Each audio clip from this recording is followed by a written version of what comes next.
100,000 million kalpas.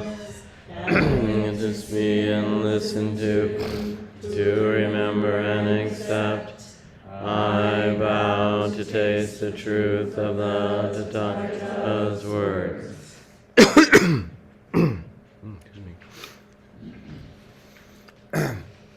Good evening, everybody. Good evening. Good to see you and welcome.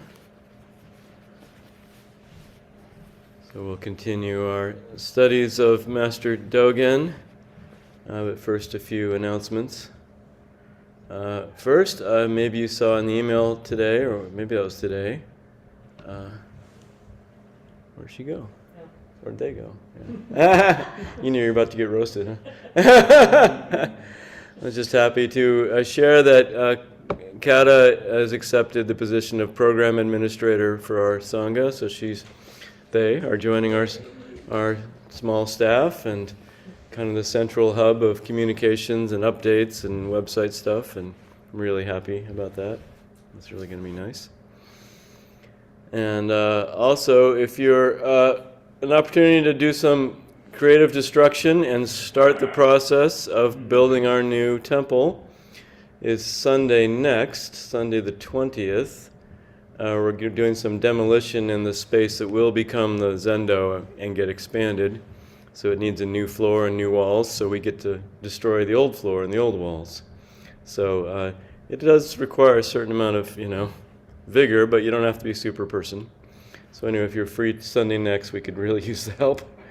And please go on the website and sign up, because we have to be a little bit organized about the tools and protective gear and stuff. So jackhammers might be involved. And there's a third thing. Oh yeah, I just wanted to share that Kate and Jeff have mastered WTA bus, and they're going to be coming here on the bus, I hope, most Thursdays. They're wisely refraining from driving their car, which is a gift, yeah, also.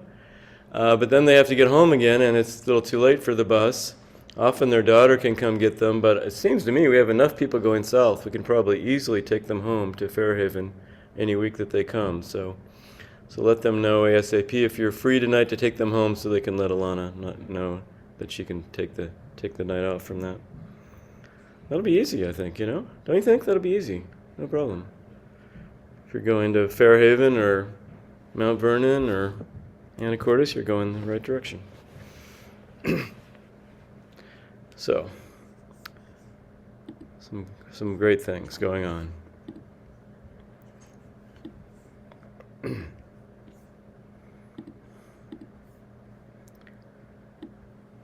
So, our ancestor, Dogen, he actually wrote an awful lot.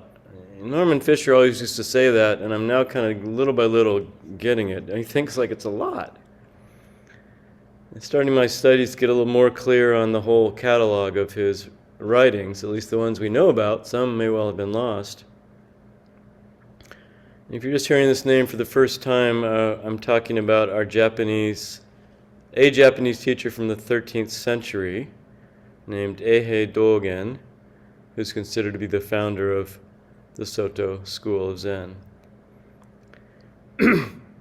And he was just kind of an amazing character, and was able to express that in interesting ways in writing, whatever that was, 800 years ago. We think first about Shobo Genzo, the treasury of the true Dharma I, which includes many of his writings, but by far not all.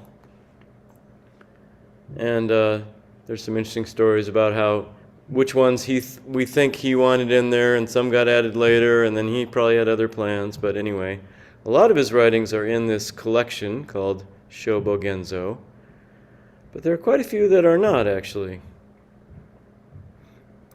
And some of them actually were edited or co-written or even written by his primary student, his main student named Eijo, who apparently was really good at note-taking and had a great memory. Somewhere I read that he would wear an inner sleeve made out of paper, so he could... So I don't know if that's true or not. There's one book which I'm interested in sharing about another night called Shobo Genzo Zui Monki, which was entirely written by his student Eijo.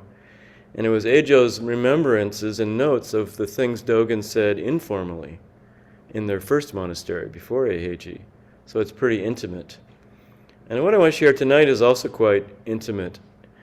And I'll tell you a little bit about the history of the text because it's kind of interesting in this case. And also just interesting to realize in general that when we're looking at traditional kind of ancient texts, it's not the same as like a book on Amazon, you know? Like we're never quite exactly super sure, you know, for sure who wrote what, when, and whether other people edited it or changed it. Partly because the publication method for most of these texts, which were written on scrolls, was hand copying. And so when you're hand copying, one of two things could happen, which would change it. One is you just outright make a mistake, you know, not unlikely.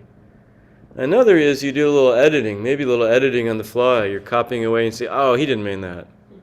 All right. So this definitely happened. So the text I want to talk about tonight is called Hokyoki. Hokyoki. Which literally means record of the Hokyo era, and Hokyo being the Japanese voicing of the name for a brief period in Chinese history. A lot of the Chinese eras were like 100 years long, but for some reason this one was only 2 years long, a 2-year-long era. Maybe some emperor turned over or something like that. I don't remember. I didn't look up why. So it's a record of this Hokyo era, which was from 1225 to 1227. And handily, Dogen was born in the year 1200, so by Western reckoning, he was between 25 and 27 years old.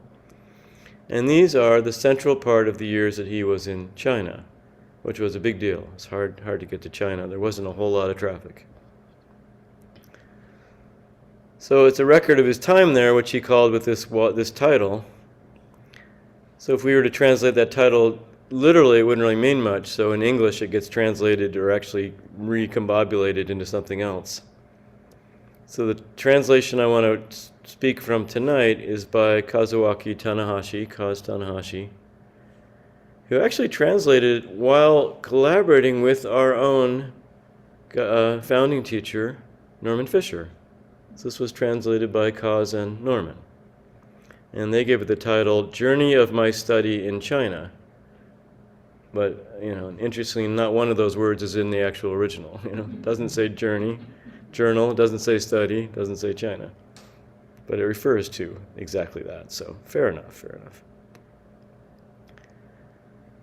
And Kaz is an interesting guy. He was basically a self-taught scholar. He didn't, you know, go to graduate school or anything like that in Buddhist studies. And he's a very talented guy, a really accomplished artist, world-renowned calligrapher, who just fell in love with Dogen early. When he was younger, the first translations into modern Japanese were coming out, so he got really interested. Because even Japanese people can't particularly read Dogen. That's the funny thing, you know, in the original. It has to get translated for them, too. So he's an interesting guy, and his trick, I think, knowing that he isn't actually, you know, fully a Dharma teacher or, you know, a formal scholar, but a really smart guy who knows ancient Chinese and early Japanese, too, somehow. So he thought, well, I'm putting words in his mouth. He must have thought, well, I don't really have all those credentials, but I love Dogen, and I'm not a native speaker of English either. So I know I'll collaborate with people who are English speakers who do have Buddhist credentials. So that's what he did. He connected with different San Francisco Zen Center teachers in the 1980s. And the Zen Center got really interested in this and put up some funding to publish his first book called Moon in a Dewdrop. And they gave him a place to live for a couple of years too, I think, while he was working on it. So it must have been quite fascinating, you know, interesting and maybe sometimes tedious. Be sitting with Kaz for a couple hours, and he'd translate each character. This could mean this, this, or this. This could mean this, this, or this. Together they usually mean this, but they could mean that. And the American Dharma teacher kind of going, you know, let's say this in English, I think. And then probably a few characters later, like, no, let's go back to that. Actually, no, we can't say that. So they would they did all these translations, and in the end, Kaz, with all these different collaborators, reworked it all into a complete translation of Shobogenzo, at least what he called Shobogenzo. He included stuff that's not really in the Shobogenzo too, but lots of Dogen. So anyway, he translated this first in the 1990s with Norman.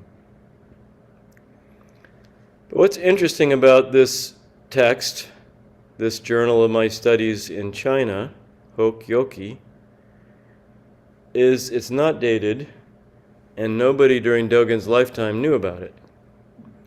The same monk, his primary student and successor, Eijo, found it after he died. And he made a fresh copy, and he wrote a note on the first page saying, "While shedding hundreds of thousands of tears of joy, I copied this text. I wondered if there might be other lost treasures left behind by the Master." And I bet he was literally crying, while he did that, to find this beautiful account that it's just like in the back of a drawer or something at Eiheiji. Later they found a couple of other copies, and then it all got forgotten again, for a couple hundred years. And then it came to light again in the 1700s with the great Dogen reformer Menzan, who a few of us have studied now. And then there's another little scurry of scholarship and translation started into English in the 1970s. So this one by Kaz is probably the second or third translation in English. So what's interesting about that is we don't know, actually, if this was a journal that he wrote while in China, or maybe based on notes he wrote while in China and written up when he got back home to Japan. So was this really a very early, maybe the earliest Dogen text that we have? Or was it written at the very end of his life, which is also possible, scholars say. Little things about the style, they can look at how his style evolved over his career. These guys really geek out. So maybe later on, based on memories and also wanting to make certain points, he wrote it at the end of his life. And the other thing that's interesting about Dogen is he didn't talk a lot about his teacher for the first 20 years or so that he was back from China, but he talked about his teacher a lot at the end of his life. So that supports that theory. And maybe he wrote this actually at the end of his life, remembering and embroidering a little probably, and celebrating his time in China with this great teacher. So, Hokyoki, Journal of My Studies in China. So I'm going to read the first couple sections tonight, and there's a few themes that emerge, and then we'll have some discussion time about these themes. So it opens this way. And he's in China now. I wrote to Master Ruijing shortly before I met him, quote, "When I was young, I aroused the aspiration for enlightenment and visited various monasteries in my country. I had some understanding of the principle of cause and effect, karma. However, I was not able to clarify the real source of Buddha, Dharma, and Sangha. I was only seeing the outer form, the marks and names. Later, I entered the chamber of Isai, Zen Master Senko, who was like an early Zen teacher in Japan, and for the first time heard the teachings of the Linji school, which they called Rinzai. And now I have accompanied monk Myozen to the flourishing kingdom of Song China. After a voyage of many miles, during which I entrusted my phantom body to the billowing waves, I have finally arrived and have entered your Dharma assembly. This is the fortunate result of my wholesome roots from the past." So this is all a letter to the abbot of this place. "Great compassionate teacher, even though I am only a humble person from a remote country, I ask permission to be a room-entering student, able to come and ask questions freely and informally. Impermanent and swift, birth and death is the issue of urgency. Time does not wait for us. One moment it is gone and will never come back again. and we are bound to be full of regret. Great, compassionate, reverend abbot, grant me permission to ask you about the way, about the Dharma. Please, I bow to you 100 times with my forehead humbly touching the floor. And then in the journal he writes, Ruijing wrote back, yes, you can come informally to ask questions anytime, day or night, from now on. Don't worry about formality. We can be like father and son. And he signed it, the old man at Mount Taibo. So how about that, huh? Yeah. A lot of things here to think about. I think one is just what an incredible example of just asking for help, asking for what you need. We don't know whether Dogen really understood spoken Chinese very well. It's unlikely. Because back home, they studied Chinese literature like crazy, but they had a whole different way of pronouncing everything. And we're pretty sure there were very few native Chinese speakers in Japan in the 1220s. So maybe he wanted to kind of go and be able to ask questions and what does that mean, It's possible. So he's asking for help. And this incredible enthusiasm he has for the Dharma, I need to know, and I think you can tell me. So this is worth reflecting on,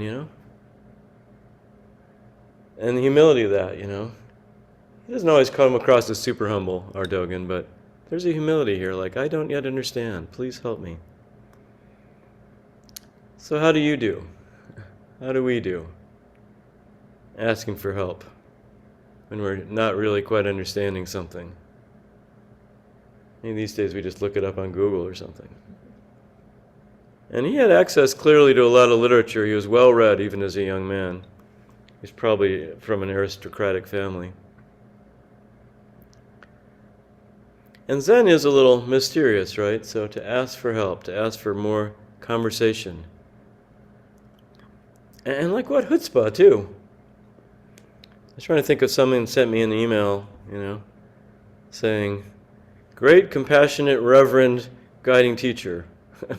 Please grant me the permission to come to your house anytime, day or night, and ask about the Dharma. I bow to you 100 times, I don't know what I would do. I might have to check with Razel, I guess. But it's awfully sweet, though, And Ruijing just says yes. So this is a wonderful example, I think, of this kind of a core practice of Zen, right? Just say yes. A sincere student comes, just say yes, as best you can. So maybe later we'll contemplate a little bit how that is for us, asking for help or not asking for help. And this also would have been very strange in that context. We know a little from our visits to Eiheiji. Now, these days, that the abbot was usually a really lofty figure. You didn't really get to chat with him, I probably told this story before. The first time we went to Eiheiji, which is the Japanese temple that Dogen then founded, so now it's 700 years later, so it's been there for a while.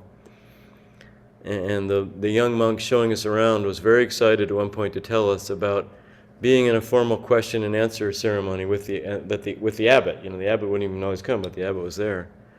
And the young monk who was talking to us said, I asked this question, he told what it was, and the abbot answered me. We asked him, what did he say? And he said, I'm still trying to understand. But he was quite delighted, he was happy, So he did not ask the abbot, sorry I didn't understand that, can I please come to your private chambers tonight and we can chat over tea? And Eiheiji now has 250 monks. It's a pretty impressive place. But this place probably had about 1,000 monks. So it's an amazing thing, and that he asked and Ruijing said yes, assuming all this story is true. It definitely would have changed the trajectory of the rest of his life, It probably wouldn't have gone this way if he was just an anonymous monk in the assembly trying to fit in and trying to make out what was happening in a foreign language. And if you're here and this is your second language, maybe you can relate to that. So anyway, asking for help.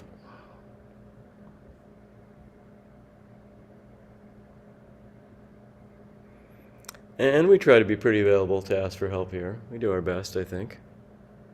But you got to ask, right? And it's a vulnerable thing to do. Especially because our practice is not just about learning some techniques, right? That's not, that's a little bit challenging just to ask, how do you bow exactly? How do you ring the bell? But our real questions are not how to bow and how to ring the bell. Our real questions are about our hearts, right? And about our suffering, and about our joy, and about how can we be awake in this confusing life. So that's really tender, right? Really private. So I think Dogen was pretty tender and private with his teacher. And it changed his life. So that's the first entry I wanted to share. Here's the second one, and we'll do 3 tonight. This one's a little longer. So I'm going to read it all the way through. It's like 5 paragraphs, and then I'll break it up a little bit, and we'll try to look at what he's saying. So remember, this is first person from Dogen. On the second day of the seventh month of the first year of the Baoxing era, 1225, I entered the abbot's room. So he got to do this, and asked, nowadays, in many places, they talk about transmission outside the teaching. Transmission outside the teaching. They call this the essence of Bodhidharmas coming from India. How do you understand it? Ruijing, his teacher, said, the great road of Buddha ancestors is not concerned with inside or outside. The reason they call it transmission outside the teaching is this. Although Kashyapa, first disciple of the Buddha, and others had transmitted the teaching to China previously, in coming here from India, Bodhidharma, an important ancestor, Bodhidharma brought the teaching to life, and showed the craft of the way. I like that phrase too, the craft of the way. This is why they call it transmission outside the teaching, but outside they aren't two. There are not 2 Buddha Dharmas. Before Bodhidharma arrived in China, there were practices, but no master to enliven them. After Bodhidharma came to China, it was as if an aimless people acquired a strong king who brought the land, people, and property of the kingdom into order. I asked, well, nowadays, elders of different monasteries say that only direct experience without discrimination, hearing the unhearable and seeing the unseeable is the way of Buddha ancestors. So they hold up a fist or a whisk, shout and beat people with sticks. This kind of teaching, beat people with sticks. But this kind of teaching doesn't do anything to awaken students. We presume he's saying, does it, Furthermore, continues Dogen, these teachers don't allow students to inquire about the essentials of the Buddha's guidance, and they discourage practices that aim to bear fruit in a future birth. Are these teachers really teaching the way of Buddha ancestors? Ruijing said, to deny that there are future births is nihilism. Buddha ancestors do not hold to nihilistic views. That is from those outside the way. If there is no rebirth, there is no present birth. We know this present birth exists. How could it be that the next birth doesn't also exist? We have been followers of the Buddha for a long time. How can we hold views that are outside the way of the Buddha? To teach students the power of the present moment as the only moment is a skillful teaching of Buddha ancestors. That sounds like Thich Nhat Hanh, no? But this doesn't mean that there is no future result from practice. If you believe there is no future result from practice, then you won't study with teachers and Buddhas, and they won't emerge in the world anyway. Just listen to what I'm saying here and realize this for yourself. If we do not have trust in future results and do not practice the way of enlightenment, we would be like the people from the world of Uttarakuru. In that world, no one can receive Buddha's guidance, and no one is ever awakened. So that big long thing was Ruijing's answer. I asked, Dogen, teachers in the past and present talk about inherent knowledge. They liken it to a fish drinking water and immediately knowing whether it's warm or cold. Awakening is this kind of knowledge, they say, inherent knowledge, and this is itself is enlightenment. I don't understand this. If inherent knowledge is correct awakening, then all sentient beings will automatically become original Tathagatas. Others say that the sentient beings are not necessarily Tathagatas. They say that only those sentient beings who become aware of their inherent wisdom are Tathagatas. Tathagatas are Buddhas. And those who are not aware of this are not. Are any of these theories correct, Buddha Dharma, or not? Ruijing said, those who say that sentient beings are already Buddhas are really professing a belief in spontaneous enlightenment. This view is not in accord with the way. To equate I with Buddha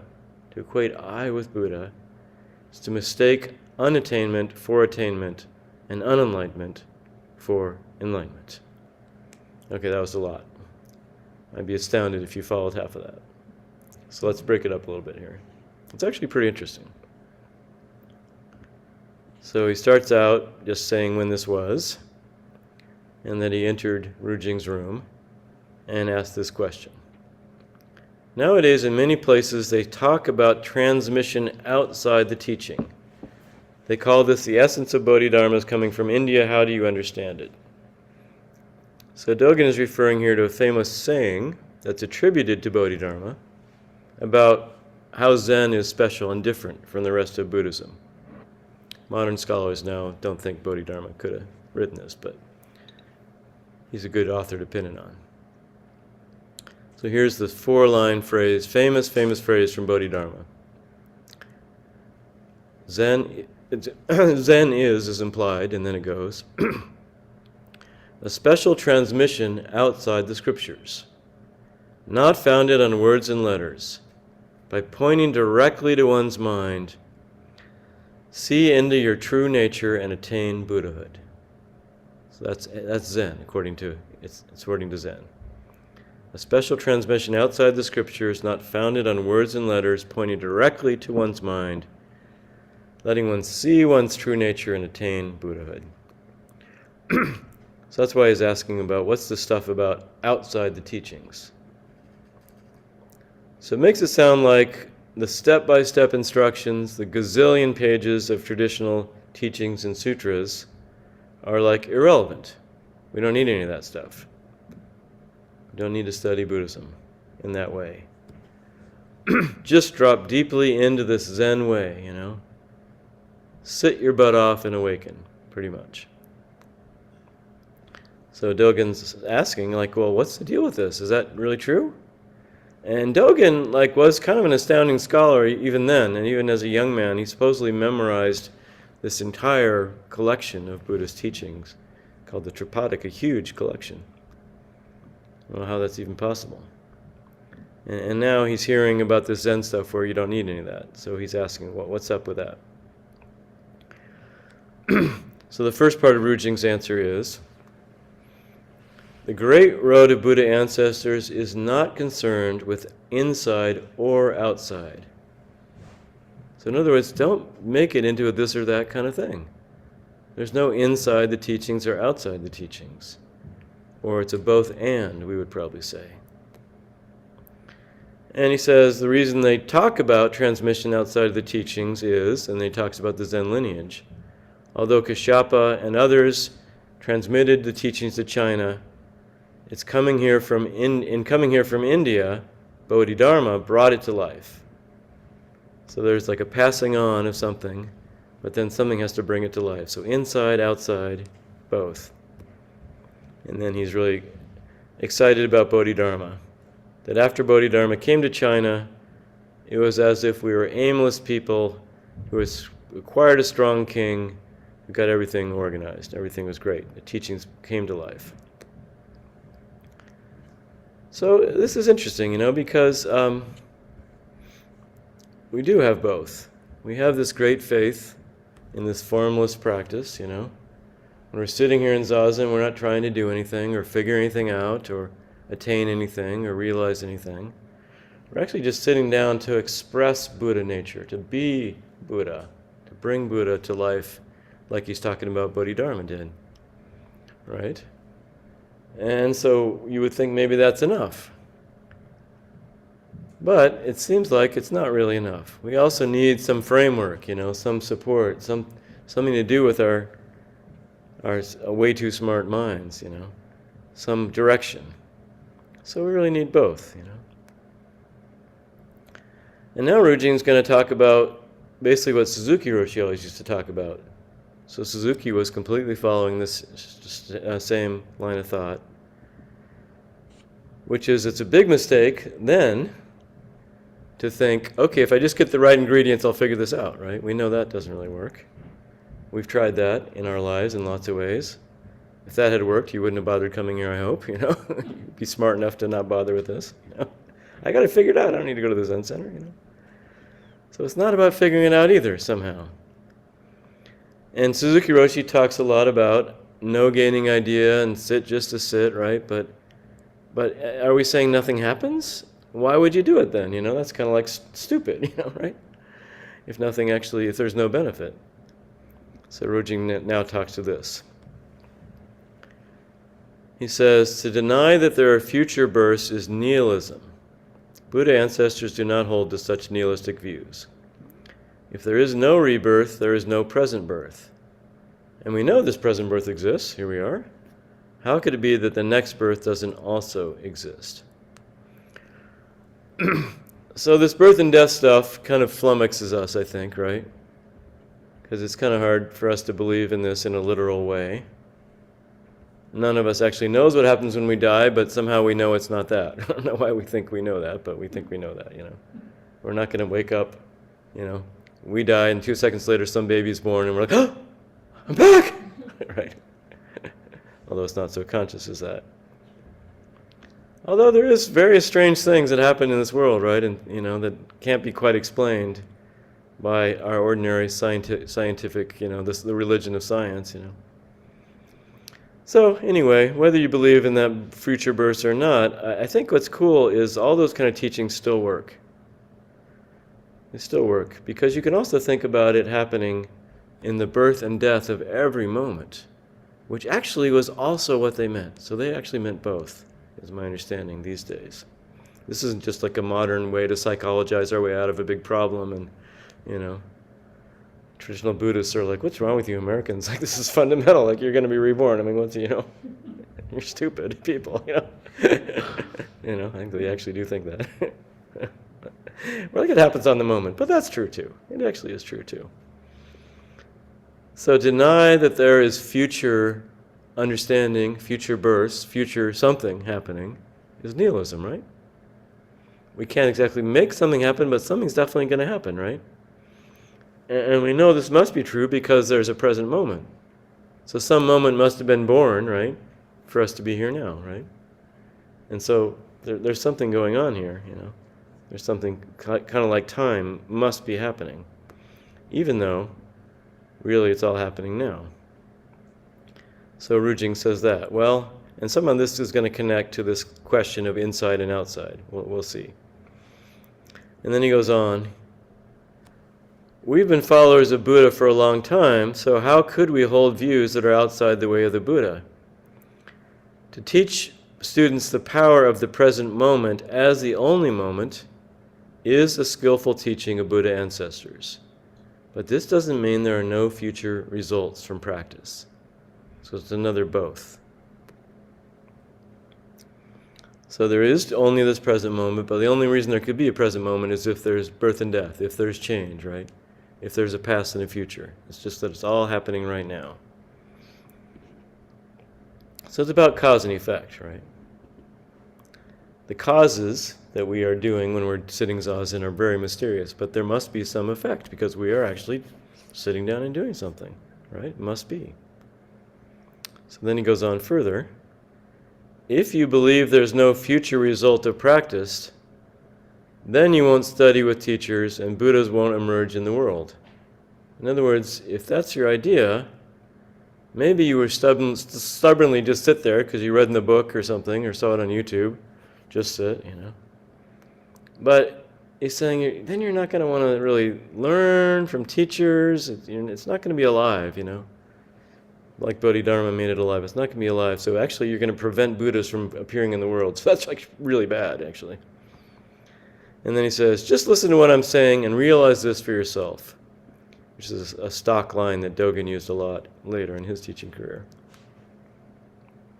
And then this last little part is just a funny reference. He says, if you don't trust in future results and do not practice the way of enlightenment, inside and outside the scriptures, then you'll be like people from the world of Uttarakuru. In that world, no one can ever receive the Buddha's guidance, and no one is ever awakened. So Buddhism has a mystical land, many mystical lands, in their cosmology. And, who knows how they thought about that in 13th century China when they didn't, know how, they didn't really have geography of the whole world or anything. But in Buddhist cosmology, there's an enormous mountain in the middle of the world called Mount Sumeru. And then there's these 4 lands. And we live in one of those lands called Jumvipa.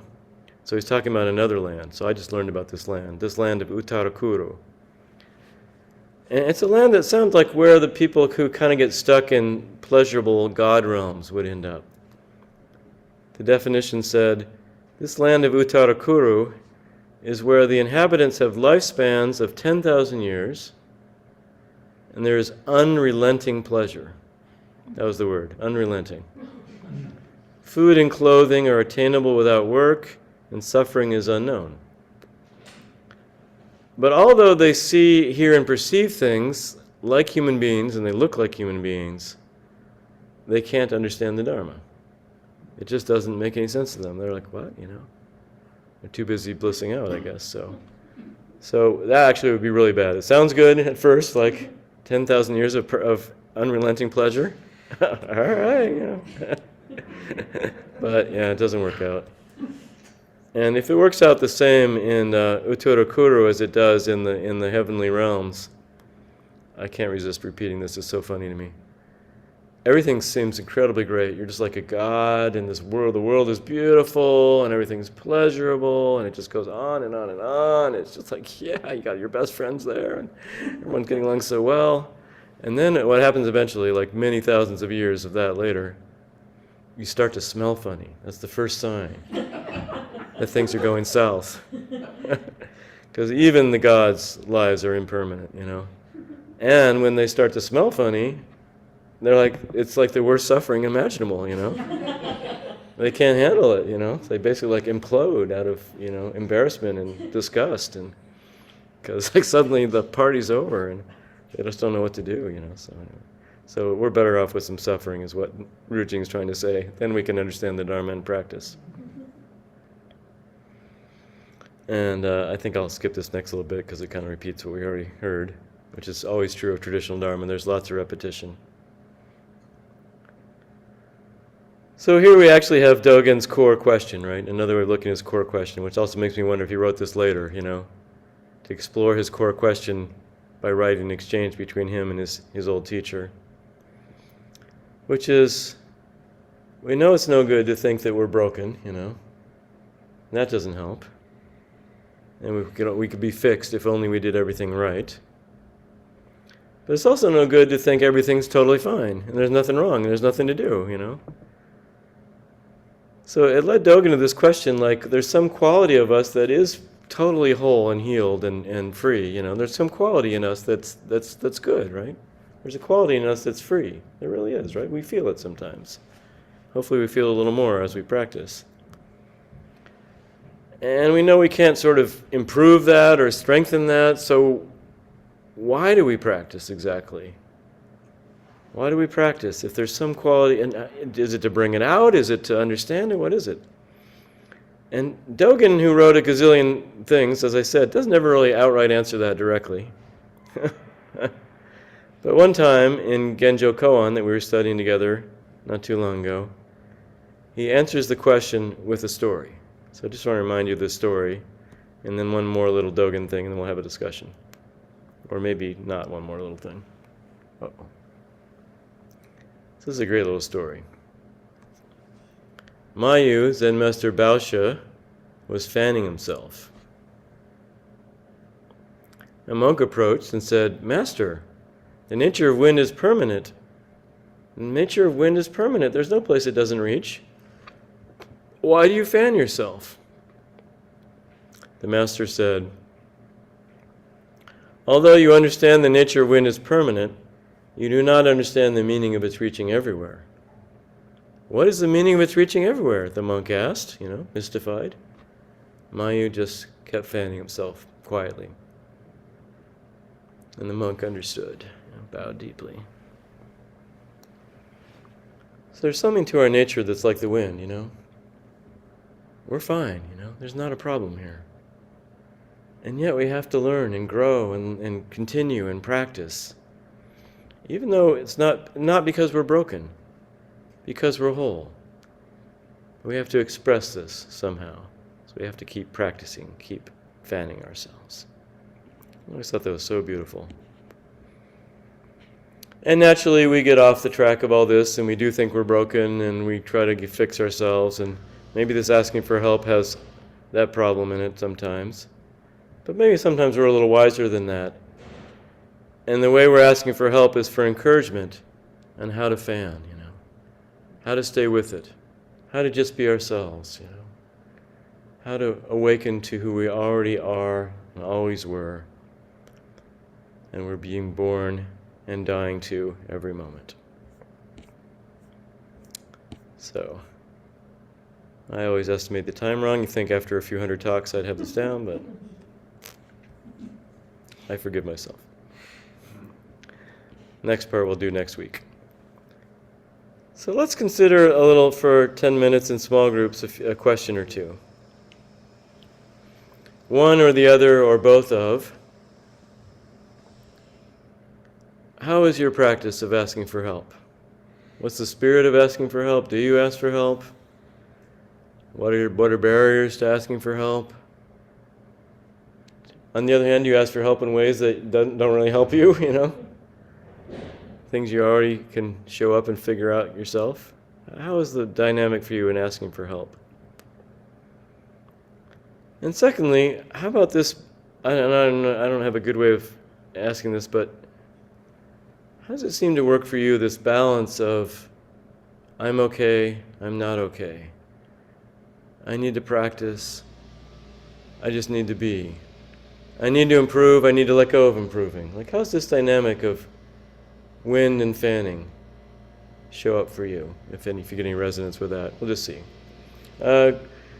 Groups of 3, and time-wise, I think I won't formally time it, but I will invite you to really go one at a time around the circle. No, I will time it. Can I have a bell? Change my mind. I will time it. While I'm getting the bell, why don't you find yourself a group of 3? Thank you. And the time thing is not because we're control freaks here, but it creates space, actually. So we'll start out, say hi. A group of 4 is awkward. Could we make it with 3s? Okay, we'll figure out the 4. You're good. So say hi, but then let's just sit quietly in a minute, because sitting quietly is such a rich gift, right? It's making space. It's allowing space to be here. And we sit in silence together all the time anyway. You're just facing somebody. It's not that different. And when I ring the bell for the first person's, 3 rich, very rich minutes. These are the richest minutes of your week here. Just settle in yourself for a minute, the person who's going to speak, and just see what emerges. Maybe it's something around what I just asked, or something else is emerging, or some other response to the text I was sharing. Just see what happens. And you can really count on your two partners to just listen, to just be present to your openness, to your vulnerability, to whatever you choose. You could also just sit quietly. And you really use your whole 3 minutes. So if you run out of things to say, then just sit a minute and see if there's something else. So all you need now is somebody to give the high sign that they're willing to be the first person. A little courageous there. Thank you. And let's hear what they have to share about help and wind and something.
So as you finish that sentence, just letting the silence kind of drop for a moment, So that's really like the second person has a nice fresh space. You don't have to, reference what the previous person said. This is about your moment. What would you say, second person?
And just a little moment of pause, and I'm sorry there's not more time, but we'll work what we got.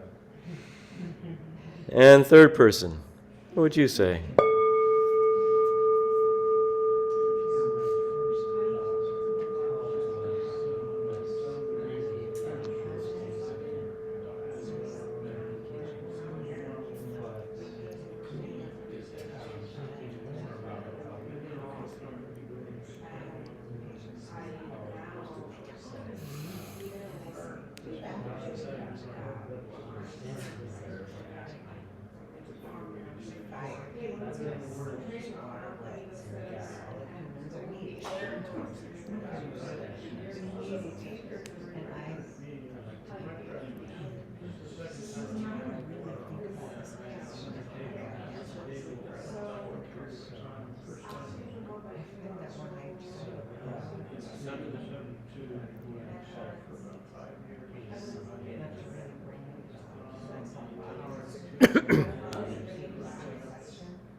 Groups of 3, feel free to just have a little bit of informal time, and the group of 4 has one more person, so we'll hang just a little bit late for them.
Let's thank our partners and come together to close the talk and do our final bows.